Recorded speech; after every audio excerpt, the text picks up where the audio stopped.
اب اپنے اساتذہ اکابر اسلاف کے طریقہ کار پر عمل کرتے ہوئے اس پروگرام کا آغاز کرنا چاہتے ہیں۔ اور آپ جانتے ہیں کہ آج یا کوئی بھی یا کبھی بھی کسی بھی خاص پروگرام یا دینی جلسہ یا کوئی دینی محفل کا آغاز کیا جاتا ہے تو اس مقدس کلام سے کیا جاتا ہے جو شان والی، عزت والی، رفعت والی اور عظمت والی کتاب ہوتی ہے۔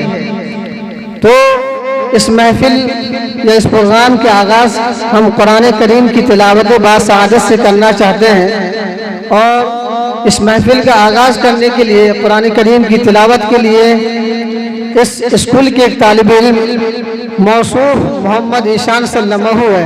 میری گزارش ہے کہ ڈائس پر تشریف لا کر پیاری آواز میں قرآن کریم کی تلاوت فرما کر اس محفل کا آغاز فرمائیں۔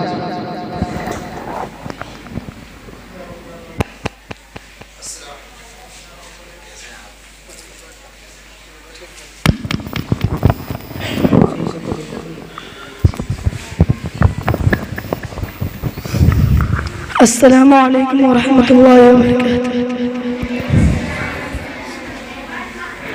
اعوذ باللہ من الشیطان الرجیم،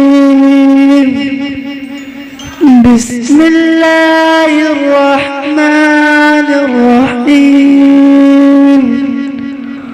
والضحى واللیل اذا سجى ما ودعك ربك وما قلى وللآخرة خير لك من الأولى ولسوف يؤتيك ربك فترضى ألم يجدك يتيما فآوى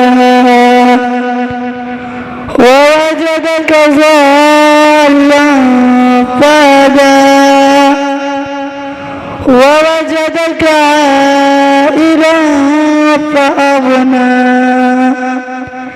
فأما اليتيم فلا تقهر وأما السائل فلا تنهر وأما بنعمة ربك فحدث۔